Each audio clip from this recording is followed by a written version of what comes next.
Welcome to my channel Science with Mosmi. Let's start our chapter. Today we are going to start NCERT textbook of science, class 8, chapter 18, part 2, pollution of air and water. If you like the video, then please subscribe my channel, like and share it, and press the bell icon so that you can get the notification of the latest chapter uploaded by me.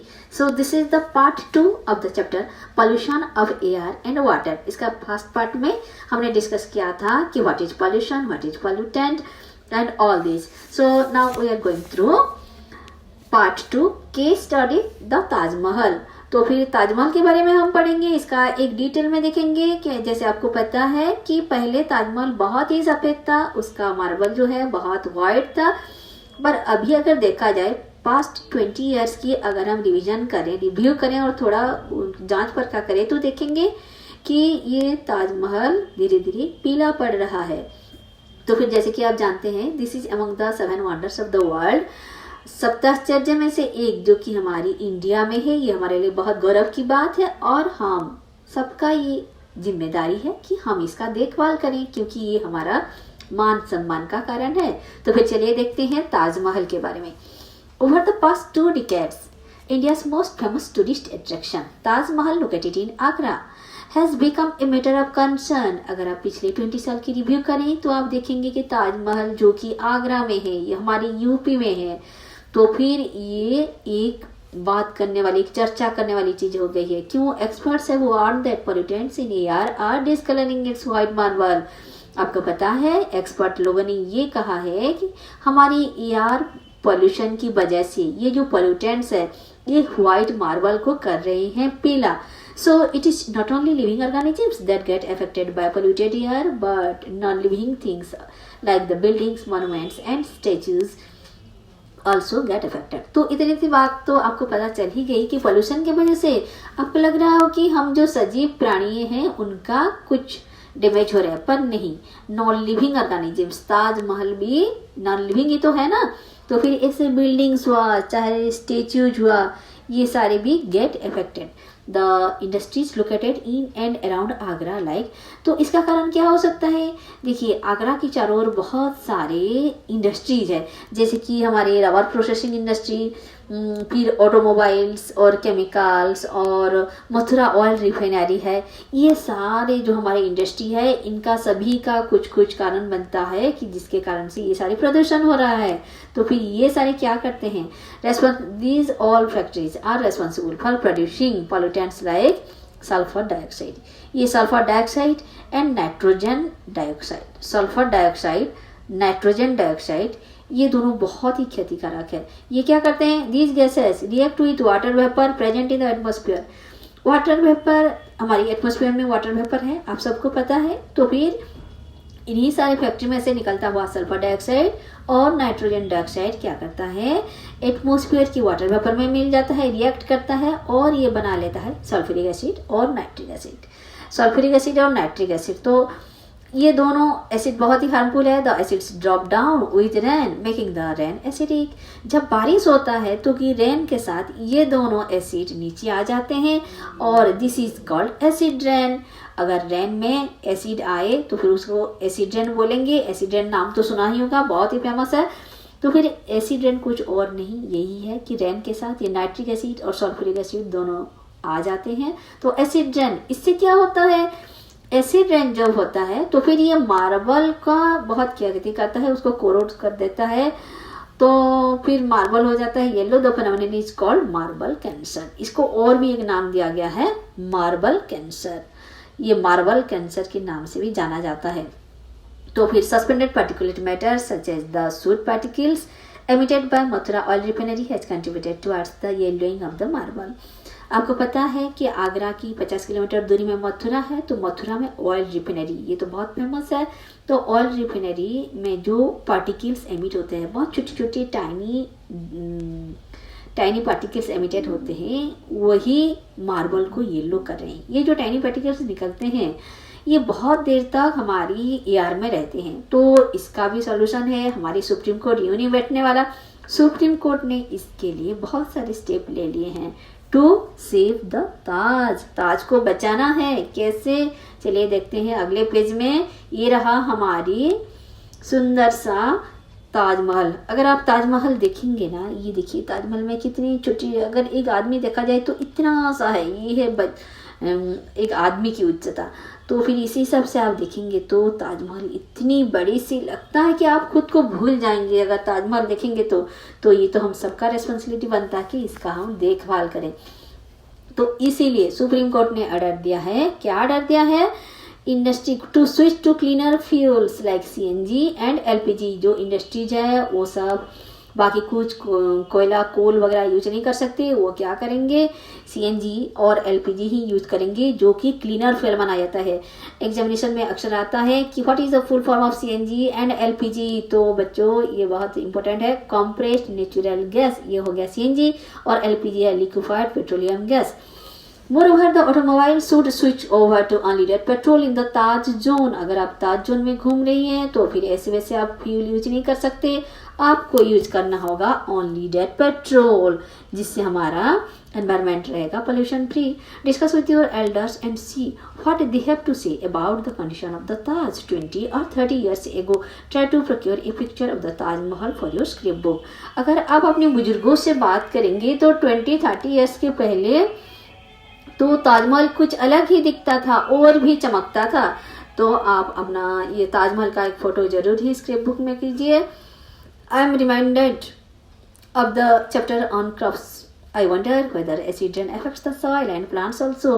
आपको याद होगा हमारे पहले chapter crop के ऊपर था, तो फिर ये एसिड रेन जो है हमारी फसलों के ऊपर भी उसका बहुत बुरा असर होता है। अरे आपको पता है कि जो हमारे आगरा में जो पेड़ पौधे हैं, घर में भी प्लांट्स रखते हैं, तो फिर कुछ भी प्लांट्स अच्छी तरह नहीं बढ़ता अच्छे उसका, क्योंकि एसिड रेन होता है। जहाँ पर एसिड रेन हो तो फिर तो मिट्टी भी तो एसिडिक हो जाएगा, ठीक है। तो फिर यही हमारे बहुत सारे डैमेज होता है एसिड रेन में। आइए देखते हैं अब green house effect. Green house effect क्या है, ये बहुत इंपॉर्टेंट है आजकल, ये हमारे एनवायरनमेंट के लिए हम सबको जानना जरूरी है कि ग्रीन हाउस इफेक्ट क्या है। तो चलो शुरू करते हैं। You know that the sun's ray warm the earth surface. इसमें कुछ पॉइंट्स आप पॉइंट टू पॉइंट याद रखिए। देखिए, सूरज का किरणें पहले हमारे अर्थ सरफेस पर गिरा, ठीक है। तो फिर जो सन रे गिरा, इसका एक part of the radiation that falls on the earth is absorbed bye it. उसका एक पार्ट, 2 नंबर पॉइंट है। फर्स्ट स्टेप है कि सूरज का किरणें अर्थ के सरफेस पर गिरा। सेकंड स्टेप है जो सूर्य किरण गिरा उसमें से कुछ रेडिएशंस अर्थ एब्जॉर्ब कर लेता है, और दूसरा एक पार्ट क्या करता है, वो रिफ्लेक्ट कर लेता है। रिफ्लेक्ट कहाँ करता है, इनटू स्पेस। स्पेस के वहाँ रिफ्लेक्ट करता है, यानी कि कुछ एब्जॉर्ब करेगा और कुछ रिफ्लेक्ट करेगा। तो फिर जो रिफ्लेक्ट करता है, थर्ड नंबर पॉइंट है, a part of the reflected radiation is trapped by the atmosphere. तो फिर वो रिफ्लेक्ट कहाँ करेगा, स्पेस को करेगा। तो उसी में से कुछ एनर्जी डिसिपेटेड हो जाता है और कुछ एनर्जी वो रेडिएशन क्या करता है, एटमॉस्फेयर उसको ट्रैप कर लेता है। एटमॉस्फेयर उस एनर्जी को, उस सन रे को ट्रैप कर लेता है। The trapped radiation further warm the अर्थ। तो फिर जो ट्रैप्ड होकर रह जाएगा, यानी कि ट्रैप मतलब जानते हो ना, जाल में फंसा देना, तो एटमॉस्फेयर में वो रह जाता है और वो लौट के नहीं जाता। तो फिर वो अगर एटमॉस्फेयर में रहेगा, सूरज का किरणें जहां भी रहेगा वो उसको आग की तरह है, वो तो आर्म करेगा ही करेगा। तो the trapped radiation further warm the अर्थ। वो अर्थ को, क्योंकि वो डिसिपेटेड नहीं हो पाता, वो कहीं और नहीं चला जाता, वो वायुमंडल में ही रह जाता है, इसीलिए वो ट्रैप्ड रेडिएशन अर्थ को वार्म कर देता है। If you have seen a green house in a nursery और also recall that, green house का फॉर्मूला क्या है पता है, कि इसमें क्या होता है, sun's heat is allowed to get in but is not allowed to go out. ये नर्सरी में जो हमारे ग्रीन हाउस होता है उसमें जनरली ये विंटर कंट्रीज में होता है ये सारे। तो फिर सन's हीट इज अलाउड टू, सन का हीट जो है वो अंदर तो आने के लिए उसको वेलकम है, पर उसको जाने नहीं दिया जाता। इससे क्या होगा, the trapped heat warms the green house. तो फिर जो, क्योंकि सूरज की किरणें को बाहर जाने नहीं दिया जाता, तो फिर क्या होगा, सूरज की किरणें अंदर ही अंदर जहाँ रहेगा उसको गर्म कर देगा। The trapping of radiation by the earth atmosphere is similar. अरे इसी हिसाब से जैसे ग्रीन हाउस में सूरज की किरणें से गर्माहट फैलता है, ऐसे ही एटमॉस्फेयर में रह जाने के कारण वह सन रेज हमारी अर्थ के एटमॉस्फेयर को गर्म कर देते हैं, तो उसको कहते हैं greenhouse effect. That is why it is called greenhouse effect, इसे कहते हैं greenhouse. Without this process life would not have been possible on the earth, but now it threatens life. अरे ऐसा नहीं होता तो फिर ये तो ग्रीनरी के लिए, पेड़ पौधों के लिए बहुत अच्छा माना जाता है, पर आजकल ये बहुत हमारे लिए डैमेजिंग हो गया है। कैसे? नाउ इट थ्रेटन्स लाइफ, हमारे जीवन के प्रति विपद हो गया है। कैसे? Excess of carbon dioxide in the air is one of the gases responsible for this effect. और इसी के लिए कौन दायी है? Carbon dioxide. चलिए देखते हैं आगे कैसे वो रेस्पॉन्सिबल है। We know that carbon dioxide is one of the components of air। जैसे आपको पता है हमारे एयर में क्या क्या है, हम ये पहले से डिस्कस कर चुके हैं। नाइट्रोजन है, ऑक्सीजन है, तो साथ साथ कार्बन डाइऑक्साइड भी है, पर कार्बन डाइऑक्साइड का एक सर्टेन मात्रा होता है। इससे ज़्यादा वो अगर हो जाएगा ना, वो हमारे लिए डेंजरस हो जाएगा। यू हैव आल्सो स्टडीड कि but now does carbon dioxide content rise in the atmosphere and become excessive. हाँ बिल्कुल ऐसा ही हुआ है। अभी क्या हो गया है, जो कंटेंट फिक्स्ड अमाउंट कंटेंट है कार्बन डाइऑक्साइड का वही ज़्यादा हो गया है, और यही एक्सेसिव कार्बन डाइऑक्साइड के कारण हमारा वार्मिंग भी ज़्यादा हो गया है। The role of carbon dioxide in plants, but if there is excess of carbon dioxide in the air it acts as a pollutant. अगर कार्बन डाइऑक्साइड हमारी एयर में जितना होना चाहिए उससे ज़्यादा हो गया तो उसको हम पोल्यूटेंट ही मानेंगे। वो पोल्यूटेंट के हिसाब से काम करता है। कैसे? Can you help Payali find out the answer to her question? On the other hand, carbon dioxide is continuously being released because of human activity। अरे आपको पता है कार्बन डाइऑक्साइड की मात्रा जो है ये धीरे धीरे बढ़ता जा रहा है। Continuously being release. Carbon dioxide जो है ये हमारे वायुमंडल में आता रहता है और आजकल ये बढ़ रहा है। वो किस लिए बढ़ रहा है? ये ह्यूमन एक्टिविटी, यानी कि हमारे मनुष्य ही ऐसे कारनामे कर रही हैं कि उसी कारण कार्बन डाइऑक्साइड का लेवल बढ़ रहा है। On the other hand, area under forest is decreasing। तो फिर हमारे फॉरेस्ट जो है धीरे धीरे उसका एरिया घट रहा है, तो फिर हमारे ग्रीन प्लांट्स जो है वो जितना ऑक्सीजन छोड़ना चाहिए वही तो कार्बन डाइऑक्साइड किसको चाहिए? हमारे कार्बन डाइऑक्साइड चाहिए हमारे ग्रीन प्लांट्स को अपनी फोटोसिंथेसिस के लिए, पर ग्रीन प्लांट्स तो घट रहा है। तो on the other hand, area under forest is decreasing। Plants utilize carbon dioxide from the atmosphere for photosynthesis, thereby decreasing the amount of carbon dioxide in the air। तो फिर सीधी सी बात है, deforestation leads to an increase in the amount of carbon dioxide in the air because the number of trees which consume carbon dioxide is reduced।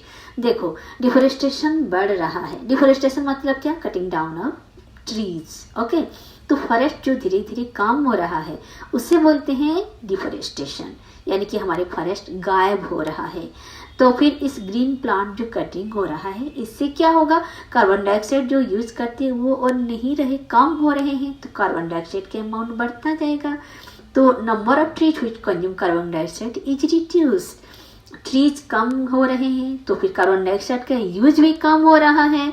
और human activities, और ये सब कौन कर रहा है? ये सब हमारी ह्यूमन ही कर रहा है। Human activities thus contribute to the accumulation of carbon dioxide in the atmosphere. और हमारी ये मनुष्य की ये सब कारनामे की वजह से कार्बन डाइऑक्साइड की मात्रा एटमॉस्फेयर में बहुत बढ़ गया है। Carbon dioxide traps heat and does not allow it to escape into space. इस कार्बन डाइऑक्साइड क्या करता है? ये हीट को, सनरे को ये ट्रैप कर लेता है, ये हीट को ट्रैप कर लेता है और does not allow it to escape into space. और ये स्पेस को, वो हीट को जाने नहीं देता। तो इसके बदले क्या हो जाएगा? As a result the average temperature of the earth atmosphere is gradually increasing.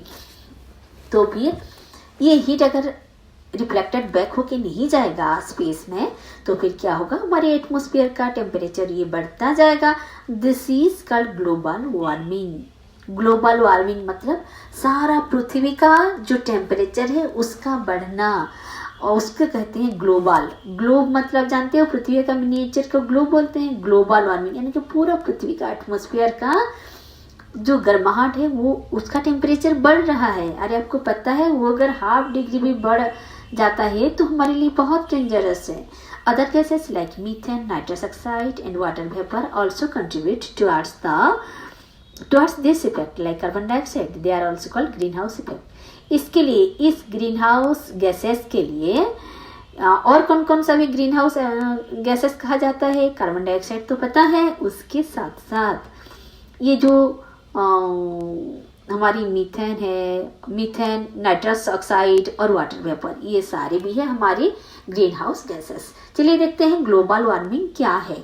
ये ग्लोबल वार्मिंग अभी का एक सीरियस थ्रेट है, तो हम सबके लिए चेतावनी है। Global warming can cause sea levels to rise dramatically. तो ग्लोबल वार्मिंग से क्या होगा? सी लेवल का यानी कि जो जल का स्तर है हमारे समुद्र में वो बढ़ जाएगा। कैसे? In many places coastal areas have already been flooded. आपको पता है कोस्टल एरिया जो है वो फ्लडेड हो रहा है, लेकिन उसका जो पानी का मात्रा है वो बढ़ रहा है।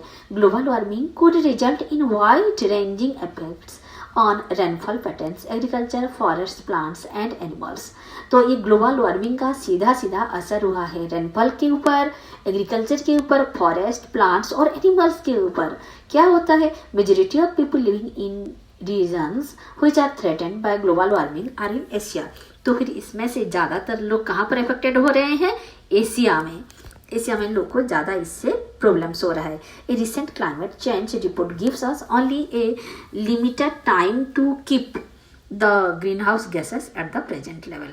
तो फिर इसी लेवल में ये नहीं रहना चाहिए, अदरवाइज द टेम्परेचर में rise by more than 2 degree Celsius by the end of the century. अगर इससे कंट्रोल नहीं किया गया तो फिर हमारी जो टेम्परेचर है तो फिर वो 2 डिग्री बढ़ जाएगा। तो हमारी सेंचुरी के एंड होते होते वो 2 डिग्री बढ़ जाएगा। तो फिर ये लेवल कंसिडर डेंजरस। तो फिर ये जो 2 डिग्री सेल्सियस बढ़ जाना ये बहुत ही डेंजरस माना गया है। तो हम global warming has become a major concern for governments worldwide. Many countries have reached an agreement to reduce the emission of greenhouse gases. तो फिर ग्लोबल वार्मिंग जो है ये हमारी सारा दुनिया के लिए, वर्ल्ड के लिए एक मेजर प्रॉब्लम बन गया है और बहुत सारे कंट्रीज ने एक एग्रीमेंट साइन किया है जिसका नाम है Q2 प्रोटोकॉल। तो ये Q2 प्रोटोकॉल किस लिए है?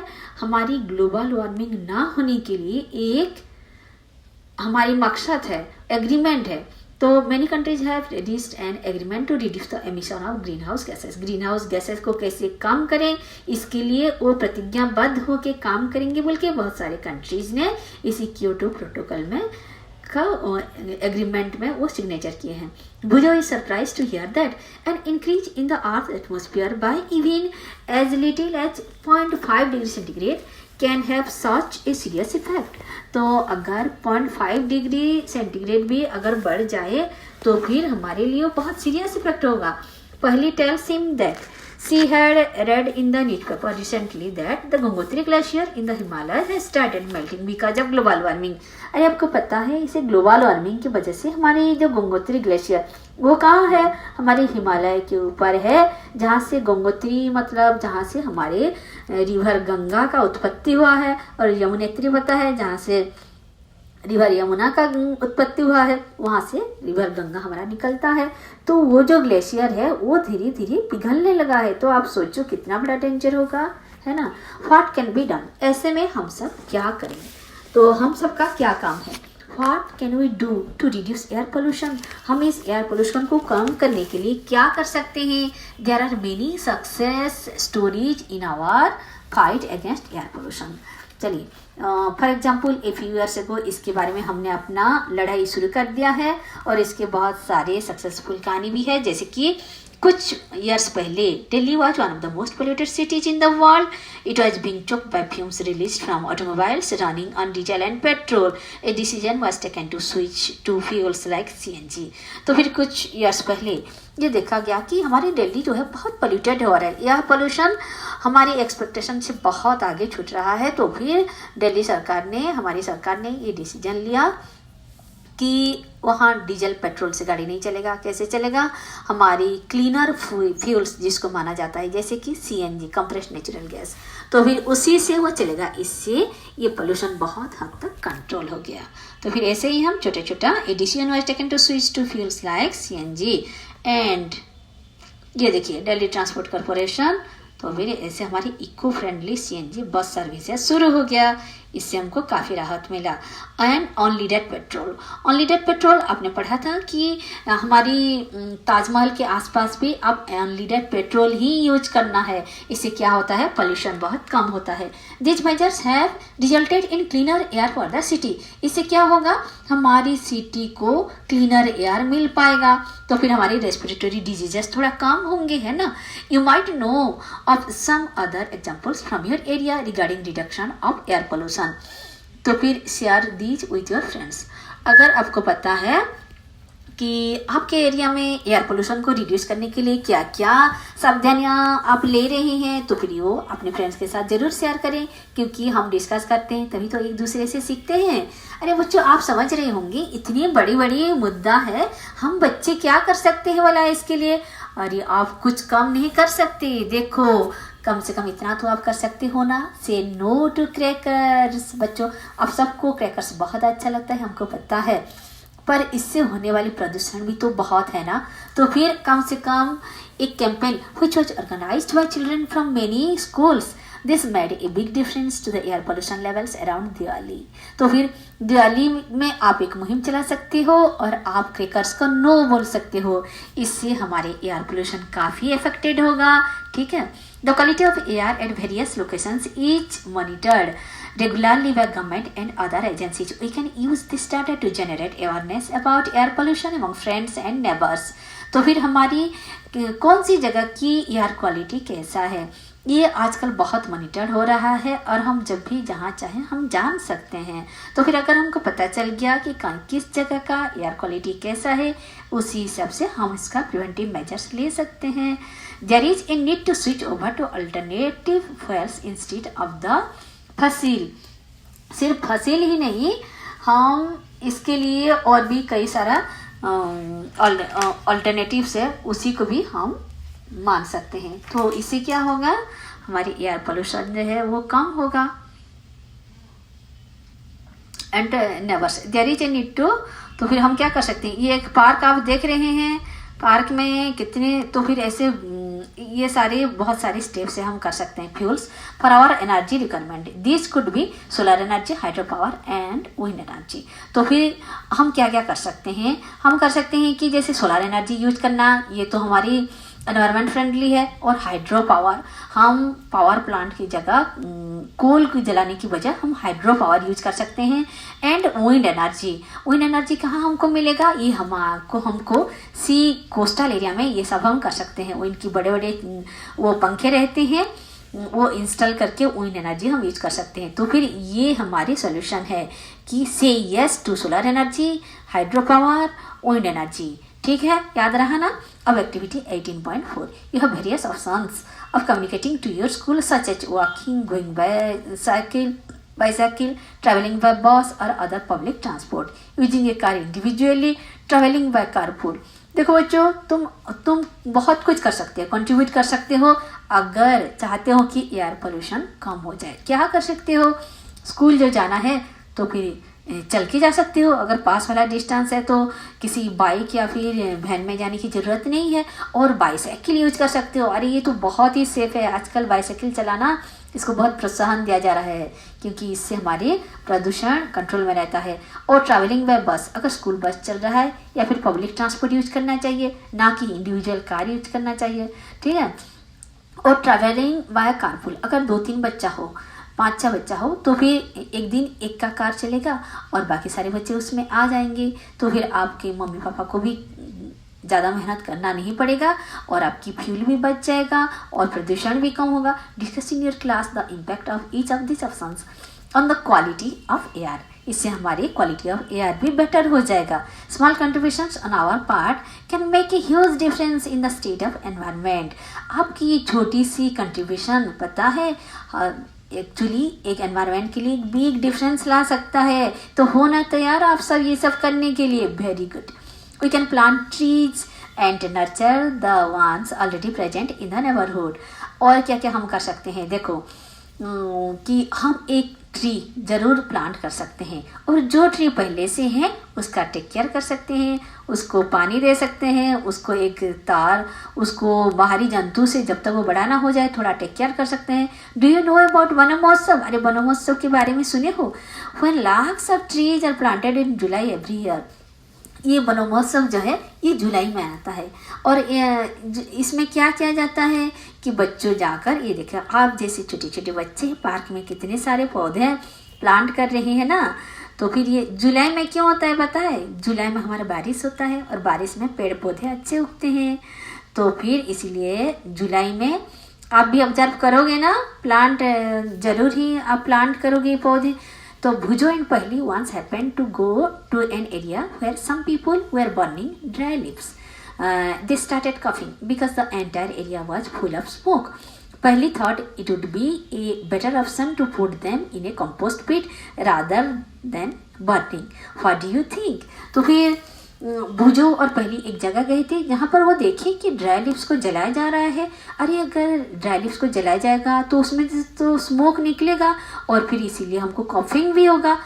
पर इसके लिए कुछ दूसरा भी तरीका है। क्या करना है बोलो? ड्राई लिप्स को हम एक पिट, एक गड्ढा खोल के उसमें डाल सकते हैं और कंपोस्ट बनने के लिए छोड़ सकते हैं। है ना बेटर आइडिया?